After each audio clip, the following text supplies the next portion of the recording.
Good afternoon and welcome. My name is Myron Belkine.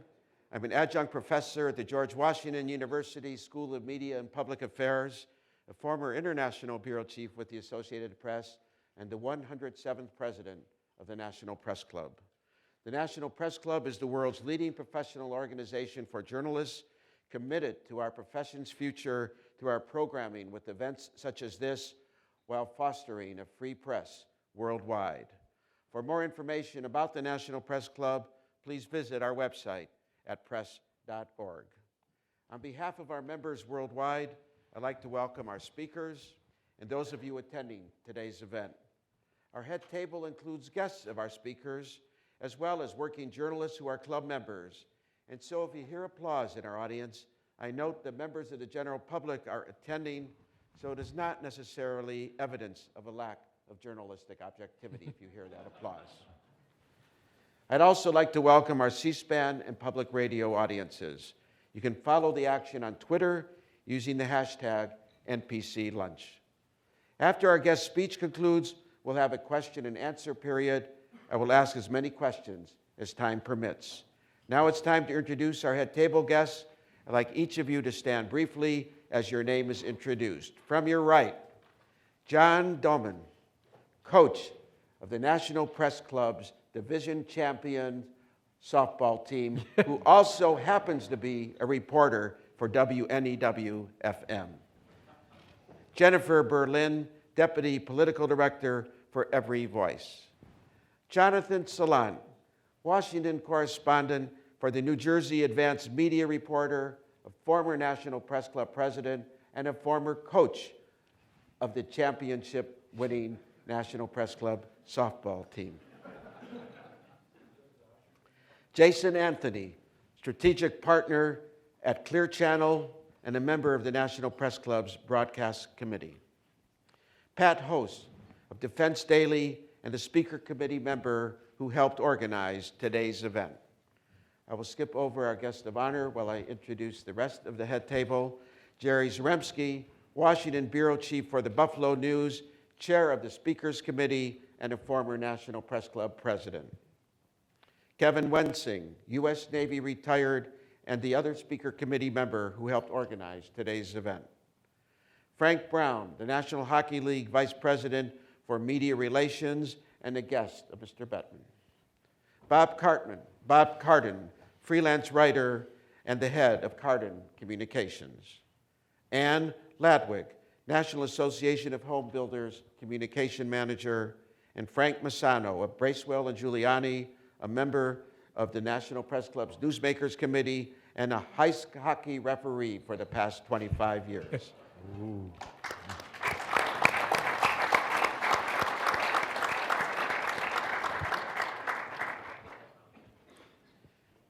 National Hockey League Commissioner Gary Bettman and Washington Capitals owner Ted Leonsis are with us today to face off and speak about the state of the National Hockey League and the upcoming Winter Classic, which will be in D.C.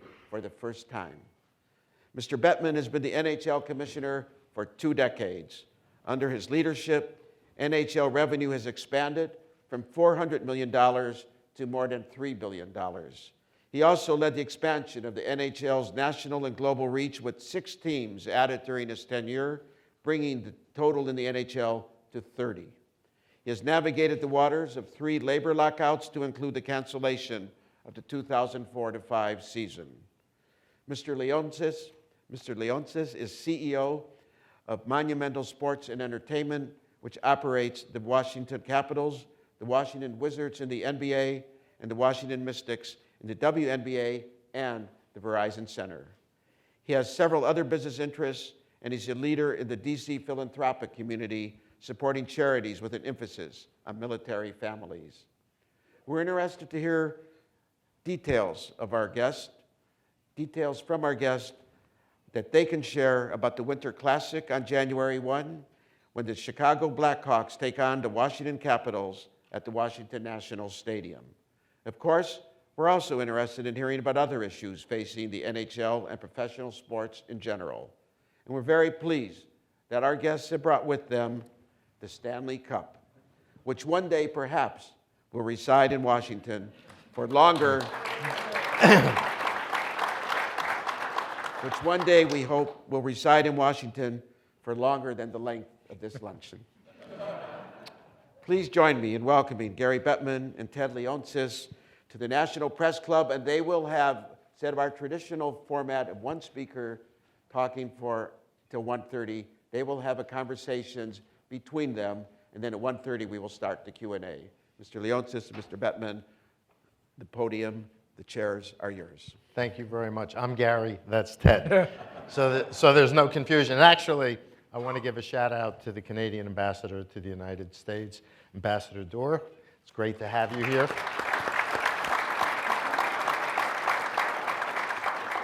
He happens to be a big fan of hockey and was very interested in the Jets returning to Winnipeg, so it's good to have you. Ted, let's talk for a second about what the Stanley Cup means to an owner in the NHL. And without attempting to embarrass you, we had to have a discussion about where we sat so you would be further away from the cup at this point in time. What goes through your mind, and I think on your 100 bucket list, winning the cup is one of it. What does it mean when you're an owner and you're thinking about the cup? I think it creates lifelong memories for every member of the community, and to be able to craft and build a winning sports team and win a championship, it's a bit of immortality for people. And so I'm involved in lots of businesses, but there's really no higher calling than that, to have the collective psyche of all of the people in your community in the palm of your hands. There's also no bigger risk and danger of when you disappoint people on that. Because scratch any individual in especially a sports crazed town and you'll find an expert who could do it better than you. And so I'm going to continue to try as hard as I can with the Caps, with the Wizards, with the Mystics to make a team that's as good as the community we serve and bring a championship here to DC.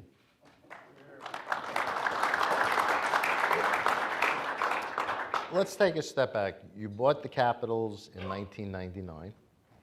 You subsequently acquired the Wizards and the Verizon Center. In 1998, 99, or even before that, what was going through your mind when you said, I want to own a sports team, I want to own the Capitals, I want to be a hockey owner? Well, I had a life reckoning when I was a young person and ended up making a life list, things to do before I die.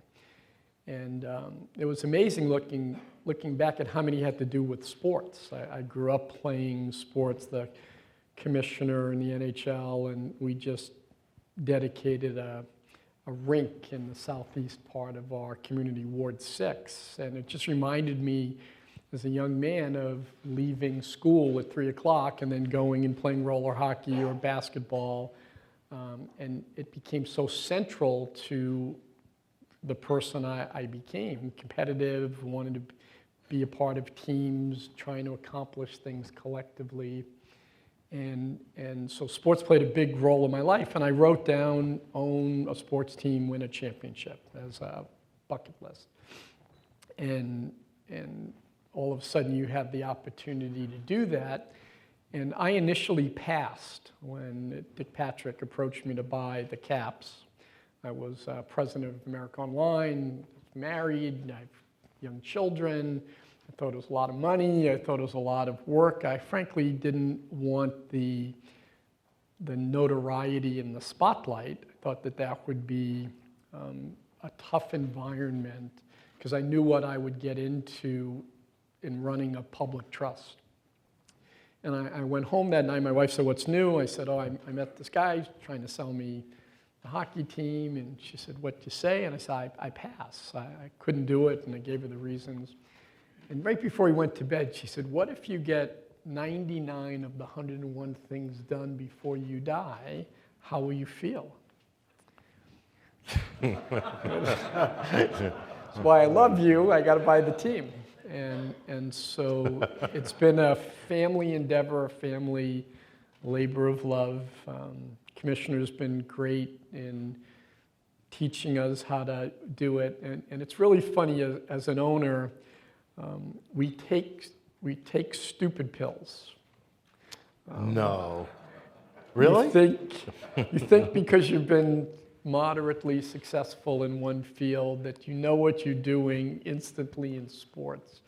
And now that I've been in pro sports for a long time, I see it. We laugh together. Here comes the new owner. You know, I know what he's going to say. I know what he's going to spend. I know what he's going to do. This time it's going to be different. And so the leagues are very, very responsible for creating an environment where you can not do a lot of harm, but you can do a lot of good. And you know, I'm very grateful to Gary for coming here today, but I'm really grateful not only for the guidance, what he's done with the league, but he gifted the Winter Classic to DC. This hasn't been considered a traditional hockey market. And we've been working night and day to craft a great team, to build youth hockey, to kind of connect with the consciousness of the community to make them fall in love with hockey. And we've been fortunate. We have a good team. We have superstar players. We sell out every game. And when I saw the Winter Classic, the very first one on television, and we can talk about the relation, I literally sent an email to Gary before the puck dropped. And I said, I think I'm in love. This is the greatest visual I've ever seen on television. It looked like a snow globe. And to see so many people outdoors at a hockey game, and I pretty much spent the next several years every day saying, now don't forget about Washington. No. So. Actually, I don't know that I would have called it a gift.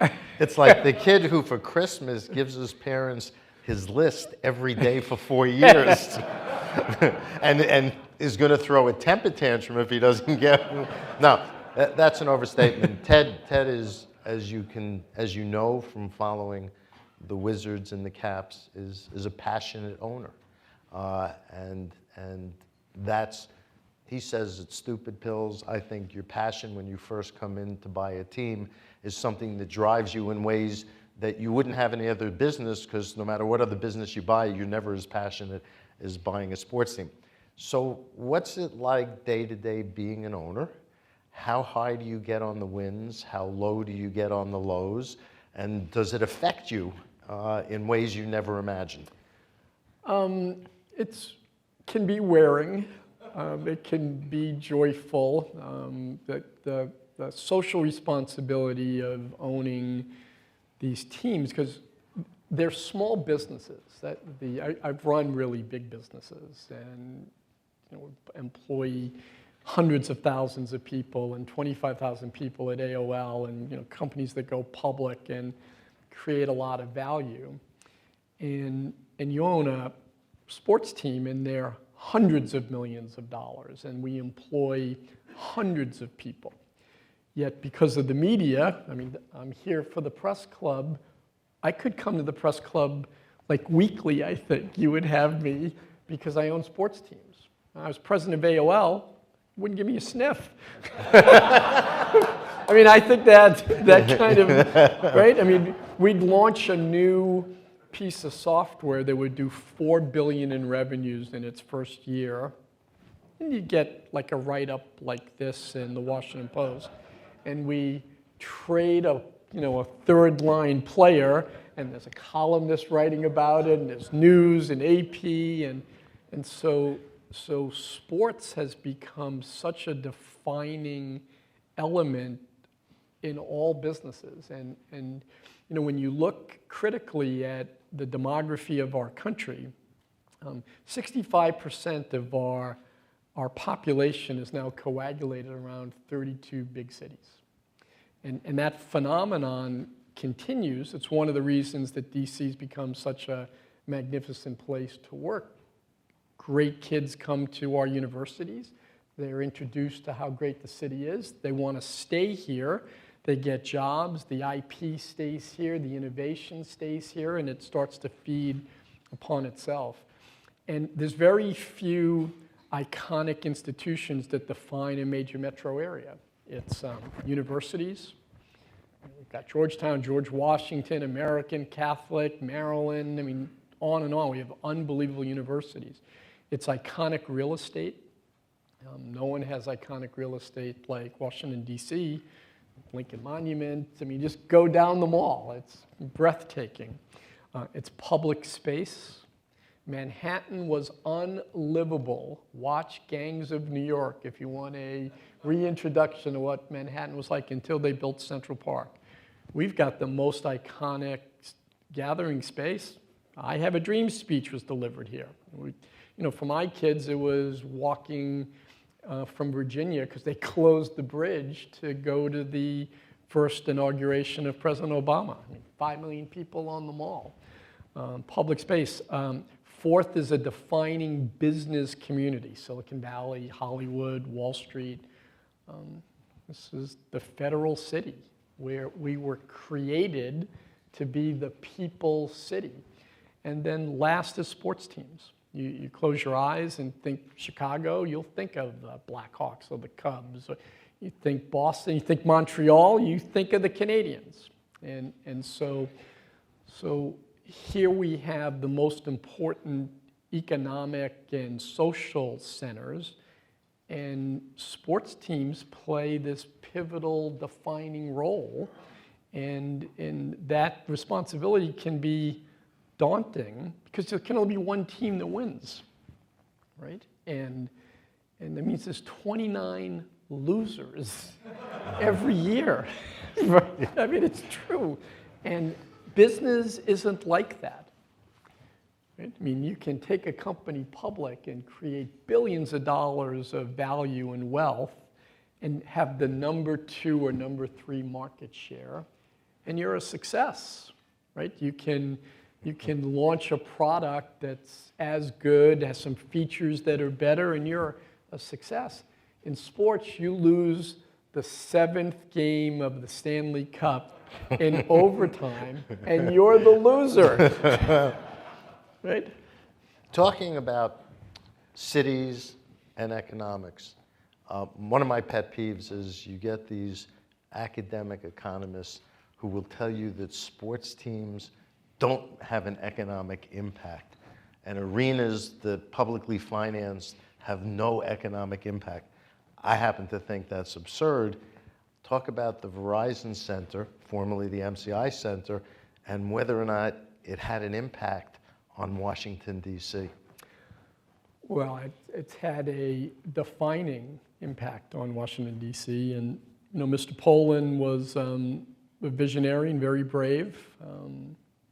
He also, structured a deal that was not a great deal with the city, but it led the way for the city to see how great the economic impact would be, and that's why we have Nationals Park and a baseball team.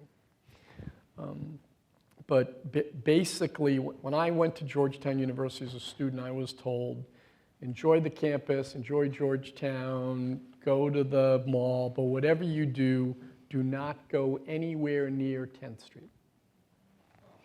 10th Street was adult bookstores, drug dealing, prostitution. Now it's the Shakespeare Theater and the National Portrait Gallery and Rosa Mexicana. And I don't think Verizon Center can take all of the credit, but it certainly can take the credit for being the first pioneer to believe in the city and to allow this development to go around it. And today, within a mile each way of Verizon Center, about 12% of the city's tax base is generated. So, we've been named Washington Business of the Year several times because we bring 2.5 million people into the community. And guess what? They come into Washington, and it's become a living infomercial about DC. The first couple of years that Verizon Center was up, no one was coming to games because they were afraid of the neighborhood. And then someone finally came to a game, and they said, well, this is safe, this is nice. And there's lazy thinking and reporting everywhere. Not that the media would ever do anything. And nobody here. Certainly Not nobody nobody in here. this room. So some would say, well, it's unsafe. Downtown can be unsafe. Washington is the safest city in the world. It's not unsafe. We held a concert for 500,000 people and a game for 20,000 people at the same time. Not an incident was reported, mostly because we have nice people, but also because everyone kind of knows there's probably more cameras and more interagency cooperation in this community than any place on earth.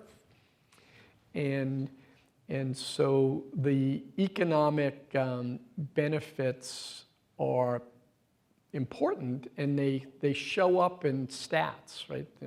We have the most PhDs of any community in the world. We have the most fiber and bandwidth of any community in the world. We speak the most languages of any community in the world. 170 languages are spoken in DC. 20% of the population is foreign born.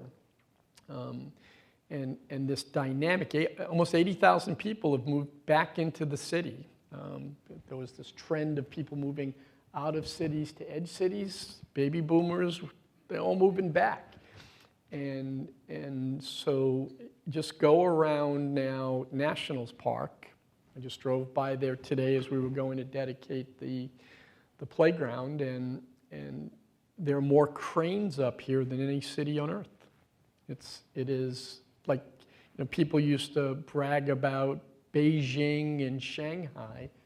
That is happening here. This is the greatest place. And I think the first pebble that was thrown into this pond was the belief that downtown could be thriving and safe and be a place for the creative class. And that's a central role that we play in the city's economy.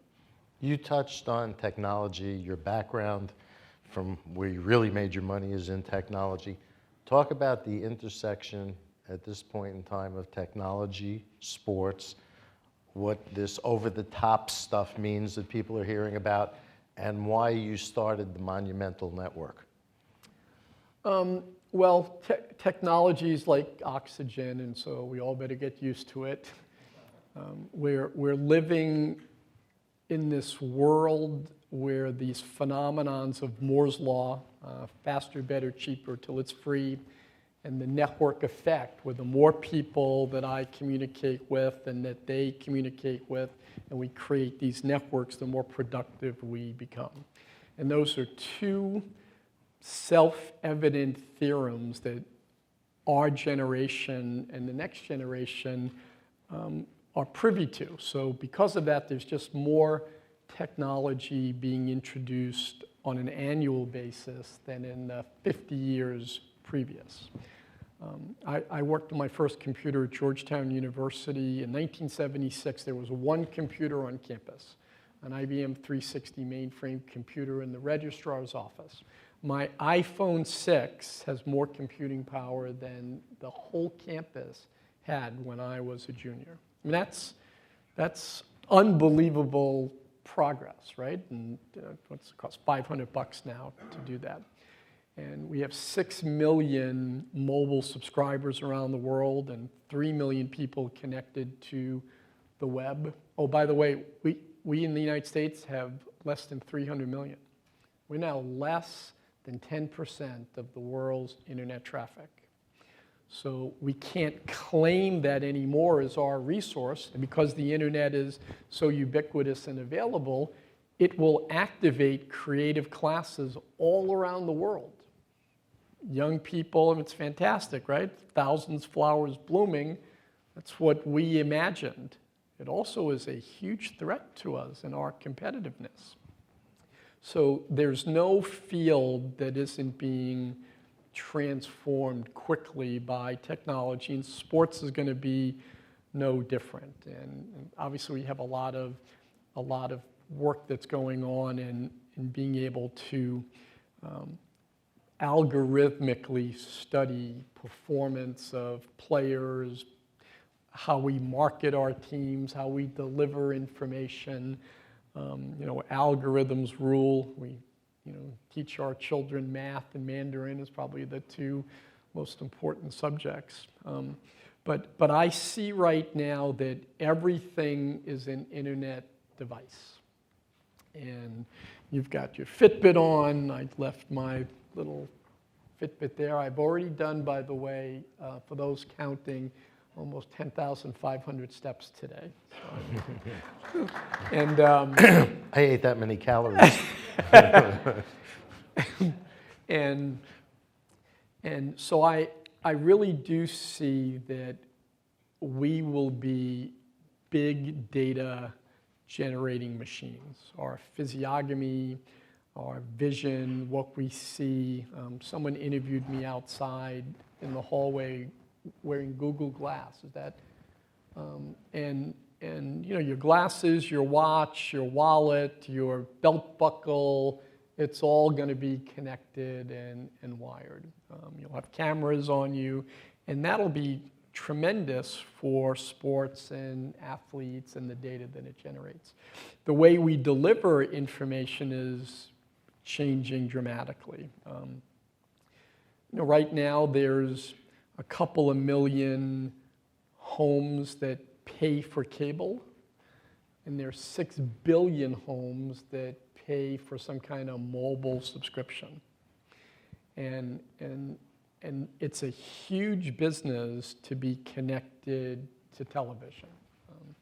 And sports is proving to be the only programming on paid television that can convene in real time large audiences of people. And that's very counter to if you asked 10 years ago somebody what was more valuable, produced television or sports. I saw this 5 years ago. My daughter was a freshman in college, and she came home with some girlfriends, and they binge watched Gossip Girl. And I remember walking downstairs, and they're all in their sweatpants. And so I said, "What are you guys doing?" So we're watching Gossip Girl, all 4 seasons of it. And I said, "What network was Gossip Girl on?" And she said, "Apple TV." Didn't know. Was paying $1.99 to watch what was on free television on the CW. You can't do that with the game last night. And so sports in real time has this unbelievable power, and it's become the economic driver on primetime television. I think 8 of the top 10 shows were NBA, NFL shows. I mean, we helped launch a cable network with the NHL and NBC Sports. I mean, the list goes on and on how important the programming is. But I want to bring our content around the world. And to do that, you'll hear a lot about over-the-top networks. It's being able to deliver content programming. It probably won't be live games to devices. You should be able to see highlights, see interviews, communicate. If you're in India, if you're in China, if you're in Russia, if you don't subscribe. And there's a whole generation right now of young people who may not get cable. Again, I have 2 kids, 2 children who both just graduated college. Neither one of them for the last 10 years has had a home phone number. They live in apartments, they don't have a home number. Can you imagine our generation, what's your phone number? It's your cell phone. My son, when he went to college, didn't get local cable. He said, I have my computer, I have Slingbox, you have cable, I have an Xbox, I have Netflix. I'm not really sure I need to pay those dollars. And they talk about cord cutters, you'll hear that phrase. The next generation will be never on, right? They'll never have subscribed to a newspaper. I have Sports Illustrated is here and they're following me today, and I agreed to let them do it. Sports Illustrated was the first magazine I ever subscribed to. I paid, and I'd wait for it to come, and I'd read every word of it. My son doesn't subscribe to any magazines. He's never filled out one of those cards. He reads everything online, and most of it's free. So there's going to be a whole generation that just go, I don't need tethering. I want it over the top. I'll get as much as I can for free, and very selectively will I pay for some things that I see a lot of value in. I thank both of our guests of honor for this new formatted conversation. Mr. Bettman, you have a future career as an interviewer, and perhaps Beat the Press will consider it. Truth be told, I used to have a radio show. Very good, excellent. First, I have a set of questions for Mr. Bettman, and then to Mr. Leonsis, and then we'll try to bring it all together and conclude by 2 o'clock. Mr. Bettman, how does the National Hockey League choose venues for the Winter Classic, and where do you see future games being held? Well, the smart-ass answer would be somewhere between we throw darts and it depends on who's harassing me the most. The latter is closer to the truth. Actually, we look to be opportunistic. We started this in Buffalo with a notion that maybe it would work. And then once it did, we started looking for what would be the next place we could go to that would build upon it, that would continue the growth of the Winter Classic and all outdoor games as an institution. And then as we got more and more comfortable building it as an event, as it got a bigger and bigger following, we decided we could try things that some people thought would even be crazy. Last year, we did an outdoor game in Los Angeles. And it was great. For us to come to the nation's capital, there's a fan base here that Ted has really built through his organization and through his use of social media and through his commitment to the community that made us, first of all, comfortable that selling out the venue would be no problem. And secondly, would have an impact in the community that we thought would be not just positive for Washington, D.C., but would reflect well on the league. And we thought the critical mass was there. As we go forward, we'll be looking, because every city, every club wants one. Even in Florida, even in Arizona, why can't we have one? Well, because it's 80 degrees at night in Miami. It doesn't work. Well, you guys know how to make ice. So what we do is we try now to move it around. And it's the same thing with the All-Star game and the draft. I told Gary it's never hot in Washington. And he also promised me we would never have weather like we did this morning when we were dedicating the Legacy rink. But we thought, what better place at this time in the genesis of the outdoor games than to be here and to bring in the Blackhawks, which is a great team and a great draw. We think there's no better way for us to start 2015. Full disclosure, we have a question from the representative from the New Jersey Advance who asks, I happen to be a resident in New Jersey. I need to know whether or not I'm going to be canceling my subscription. We've already seen a Winter Classic at Yankee Stadium. When will we see one at the Meadowlands? You know, we played 2 outdoor games last winter in the New York/New Jersey metropolitan area. The Devils played in the game. We're going to be moving things around before we go back to a place that we've been. We have been given many expressions of interest by MetLife Stadium and the Devils, but I think, at least for the time being, having played in effect a round robin with the Islanders, the Rangers, and the Devils, playing in New York and New Jersey is a unique situation because of the 3 clubs, if we had only played 1 game, the team that was excluded said you, in effect, would have driven us out of business. So we had to play 2 games to make sure everybody was included. But I've got a lot of other teams that want the game and a lot of other stadiums that want the game before we can come back.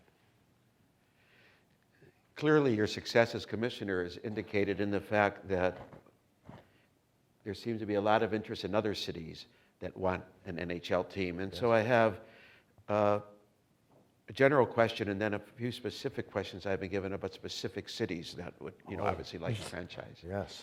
And they expect you to announce it at the National Press Club. Oh, okay. Okay, what is your forecast what is your forecast on the prospect of future expansion and having an equal number of teams in the Eastern and Western conferences? Okay, let me take that in 2 pieces. One, I try not to be in the prognostication business. I don't like guessing about things. Yes, I'm charged with leadership and vision, but prognostication's a little, that's like being the weatherman, and we know how often they're not right. We are probably stronger as a league. Our franchises are stronger as a group than ever before. Our ownership group is the strongest it's ever been. And as a result, we are getting expressions of interest from a number of places that don't have franchises. It's gratifying. It's also, I think, helping to make franchise values higher and higher, almost on a daily basis. We are looking and listening, but we're not doing anything about it. Actually, we're not really looking. We're letting people look, and we're listening to the expressions of interest. Yes, we have 16 teams in the East and 14 teams in the West. That was by virtue of a realignment that we did a couple of years ago to try and fix what was wrong with our geography. Columbus and Detroit, Columbus from their inception, Detroit for more than 20 years, were in the West, and they're in the Eastern time zone, made it very difficult for their travel. It also made it very difficult for their fans when they went on the road and had to play games on television back, because if they were on the West Coast, it was late at night. We had Minnesota in the Northwest. They wanted to be in the Central, which was their time zone. Dallas was in the Pacific. They wanted to be in the Central. So we realigned, and the only way that we could do it and get everybody where they belong was to have 16 in the East, 14 in the West.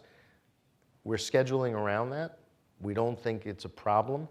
However, we do understand that there are some people who do, but we're not going to expand just for symmetry. Somebody's notion of symmetry is not how you make an important business decision as to whether or not you bring in a new partner, a new city, but we're going to continue to look. Obviously, if we were going to expand and somebody wanted a team in the East, it would make the evaluation a little bit more complicated, to say the least, because 17 and 18 in the East and 14 in the West exacerbates what some people perceive to be a problem. The good news is, since we're not in the formal expansion mode right now, I'm not worrying about it. In the interest of time, I don't expect you to give the pros and cons about the specific cities, but just to let you know that the request I had came from persons who want to know about the possibilities of a NHL's franchise in Seattle or Portland or in Oklahoma or in my hometown of Cleveland, Ohio, where I grew up watching the Cleveland Barons. If you want to announce any, go right ahead. No. Seattle has expressed an interest. Previously, before actually the NBA went to Oklahoma, Oklahoma City tried to get an NHL franchise. We're getting, Las Vegas has solicited or given us solicitations of interest. We hear from Quebec City. We're just listening. The Canadian ambassador is... Not Actually, I was waiting for the Quebec City question. But he actually was helpful and responsible for getting a team back in Winnipeg after the Jets left in the 90s. And we're pleased to have you here today, Your Excellency. One or two more, and then we will move over to your colleague. That's fine. What are the challenges of working with the Players Union, and will fans be subjected to future NHL lockouts? Actually, I'm going to answer that, and then I'm going to ask Ted a question about it. We don't like lockouts, and the fact that I've presided over 3 of them is not a matter of pride, but the fact of the matter is we've had some fundamental problems that had to be addressed, and if you don't get the cooperation you need in collective bargaining from a union, and you're prepared to do what needs to be done in order to get to a place where you think you can make your game and the business of your game healthy, you sometimes have to go through those. We've had issues relating to the union. After we took a year off, I think the union went through 4 or 5 executive directors, and the last round of negotiations, we had a brand new executive director. But there were things that had to be changed, and I get asked the question a lot, was it worth it? And I never like to say it was worth it because it makes it sound on some level that I was happy to go through it. The fact of the matter is we had no choice.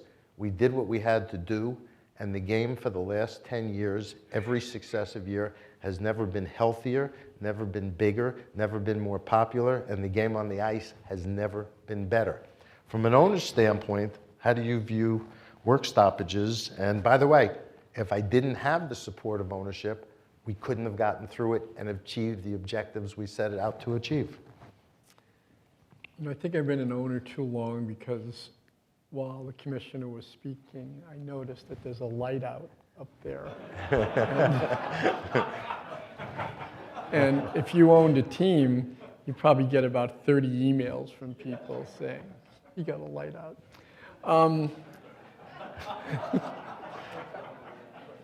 Fans deserve the opportunity to have hope and dream and believe that their team can be competitive. And the system that the NHL has implemented now is proven out that every city enters the year thinking they can, with fan base thinking they can make the playoffs and compete for Stanley Cup. And we've seen in our league teams that just make it. They finish in the 16th spot and the 8th in there, and then they end up winning the Stanley Cup that year. And so one of the great things about the system for the fans is that if you're a really, really big market, you can't outspend someone in a really small market. And the competitiveness there, so you come to the sprint for the playoffs and your team is in it. I mean, we didn't have a very good year last year, and we didn't make the playoffs. First time we hadn't made the playoffs in 7 years, and we missed the playoffs by 3 points. And I look back, you look at the schedule and you go, oh gosh, we lost in a shootout here, we lost in overtime. We should have made the playoffs. And it's so healthy, and the players all want to be on winning teams. Right. And I look at some other leagues that don't have a system like that, and usually there's markets that go, well, we're going to spend $40 million in payroll, and this other team's going to spend $200 million in payroll. And as soon as my player who's young and I develop gets good, he's going to go to another market. And so what happens, the scar tissue builds up in the fan base because they just feel disadvantaged. They don't want to fall in love with the young player. I believe firmly that the day the Washington Capitals took off was when Alex Ovechkin became this great player and an MVP, and he announced, I want to stay in Washington, D.C., and we signed him to a 13-year contract. I honestly believe that the fan base said, we can believe, we can trust he's not going to, the first day he can, go to a big market or go to a Canadian team. It was like a verification to the market, to the community, that this is a great place and that we can have a great team.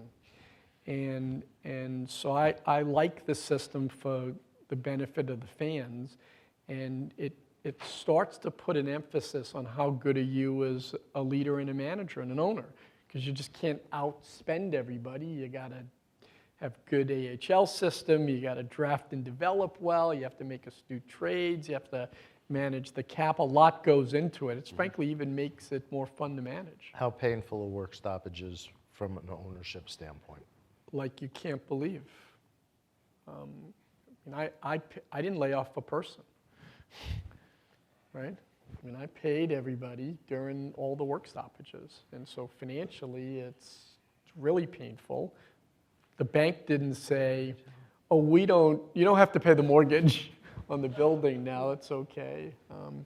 But emotionally is where it hurts the most, because again, that ebb and flow, and that's the great thing about leagues and sports teams.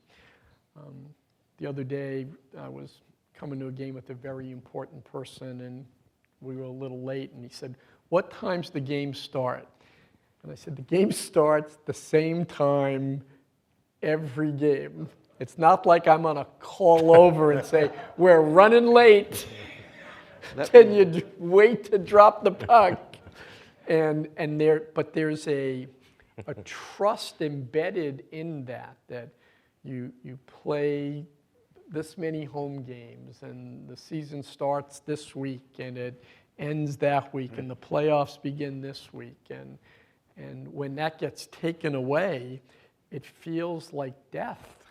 I mean, you like a zombie. You like walk around, there's nothing to do, and you feel terrible for the fans, for the workers, for the players. I mean, there's nothing good. So when you make that decision, it's a really difficult decision, and you have to make sure that you come out of it as much stronger, which we've proven, right? The league's never been stronger, the competitiveness has never been better, the quality of play has never been better, the ratings have never been better, the revenue growth hasn't, and I think a lot of that comes from the core deliverable of the CBA, that all teams can be competitive.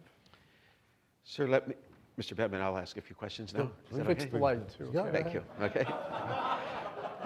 I'm not paying dues here and this is the kind of email I would get.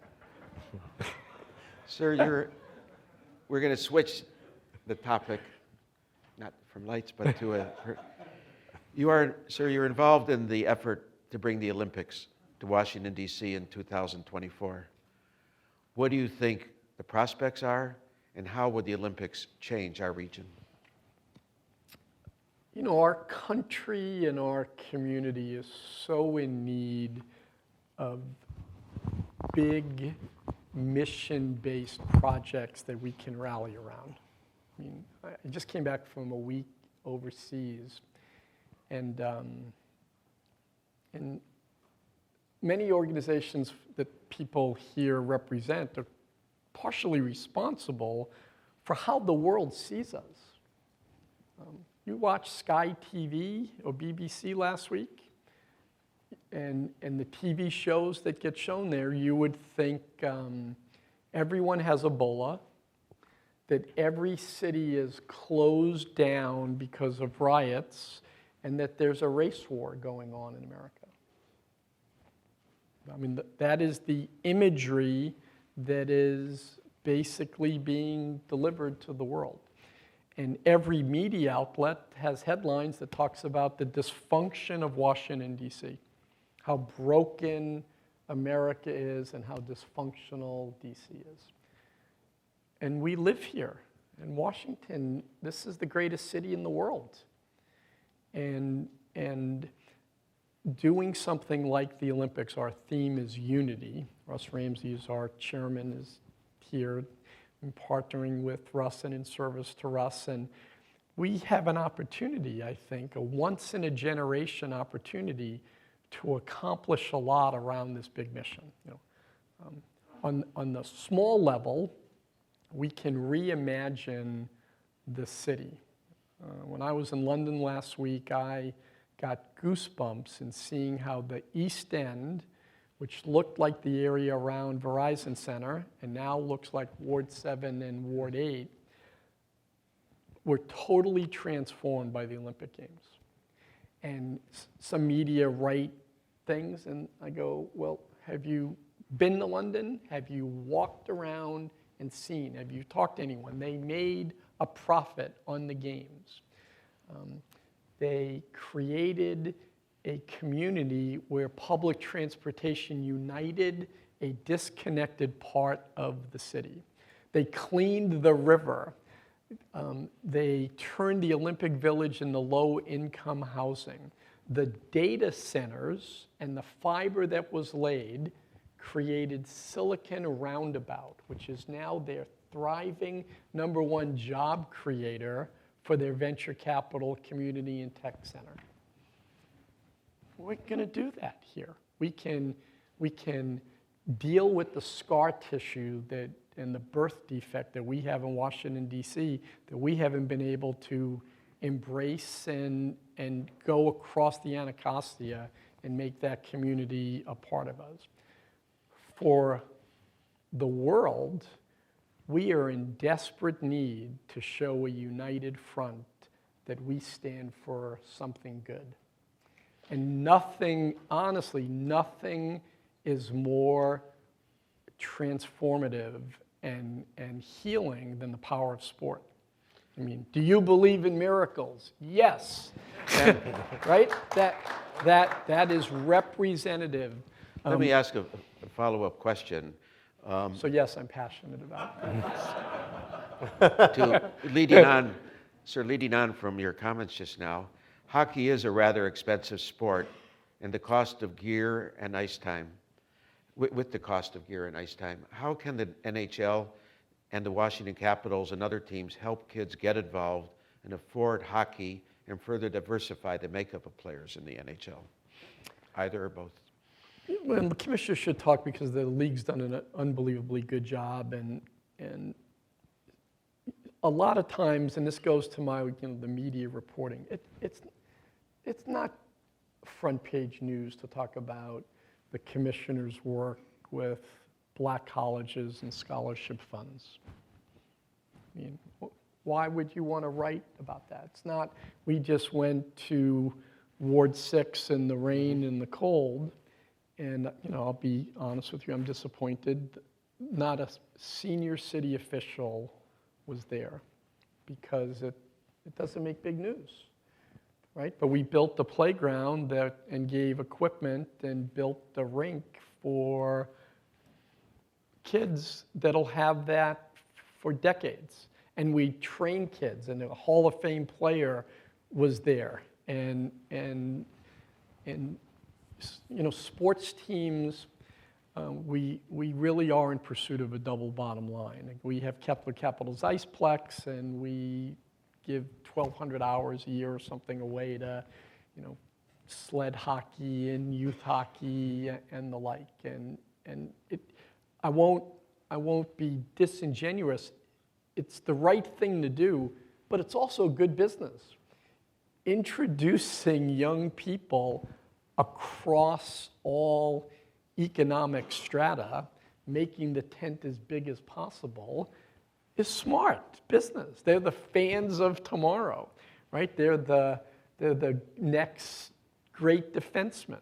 The #1 or #3 pick in the draft a couple of years ago was the son of a basketball player who once played for the Washington Wizards, Popeye Jones. And he got traded to Dallas, and while he was in Dallas, Dallas had a really good hockey team, and there was a boom of rinks that were being built, and he started to play ice hockey, and he could end up being one of the best defensemen in the league, right? So it's how we will expand the game, and the bigger the tent, the better. But we're very active in trying to. Did you want to add any comment there? Well, I would never contradict. No, the fact is we spend millions of dollars in support of USA Hockey, which is the grassroots organization that manages hockey across the United States. And we have programs, learn to play programs, try hockey programs. And also, we have a number of our clubs that support economically disadvantaged programs, inner city programs, whether or not it's Fort DuPont here, or ice hockey in Harlem in New York, or Snyder Hockey in Philadelphia, where in fact Ed Snyder's foundation, he's the owner of the Flyers, has taken over from the city all the rinks that had been dilapidated and were either shut down or about to be shut down. And for me, and this may not make an owner happy in terms of the bottom line, but in Ted's case, the broader objective is something that I know he's supportive of.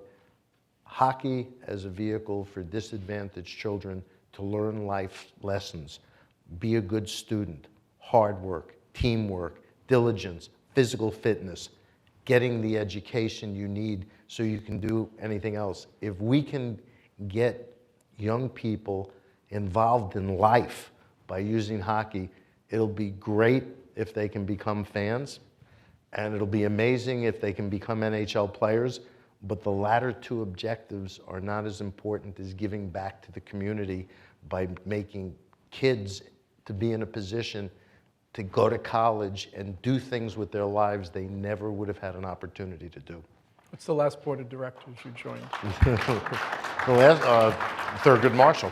Gary's on the board of the Thurgood Marshall Scholarship Yeah, college fund. Fund. We're almost out of time. I just want to interject this format. You two having a conversation, I think I can say on behalf of all of us, I think you deserve a special round of applause. Thank you.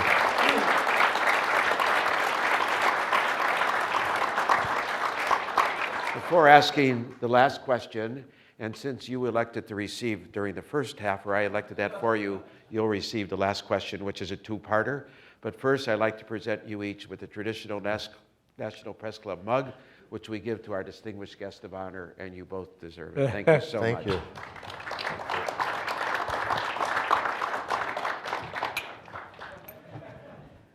This wasn't the cup I was expecting. This is, That was a very good line. actually, I'm shortening my concluding remarks because I wanted, before I ask the last question, sir, I'd like to ask you one that you just referred to. The last time you spoke here, the Capitals were having success in its regular season, and you predicted a Stanley Cup championship. I guess we have that on the record in our archives. So, why hasn't that happened? Because it's hard. Actually, there are 29 other clubs who want to make sure that doesn't happen. And very humbling. It's very humbling to realize that ultimately there's 29 failures and one success. But the great thing about sports is you get to try it again. And you try new things and you keep making investments. My belief is that we're hardworking enough, smart enough, energetic enough, investment-oriented enough that we'll just keep at it and eventually we'll get through it. I don't quit. Okay, and now we're going to switch to the National Football League. As a successful owner of 2 professional sports teams, what advice can you offer the owner of the Washington football team? And the second part, should the Washington Redskins change their name? Why or why not? You know, I get asked this question all the time, and I've been very consistent with my answer. I have great empathy for how difficult it is to lead a team. And I've done some things well, and I've had miserable failures. And I've done things that I'm not proud of and haven't executed well on. And my plate is full. And I would never appreciate another owner talking about the capitals of the Wizards and our strategy and what we're doing. And I don't think it's appropriate for me to address anything there. Okay. We are out of time, which often happens in sports events, but I want to thank our two guests so much for being here today and sharing the podium together. Thank you. We are adjourned. Thank you very much.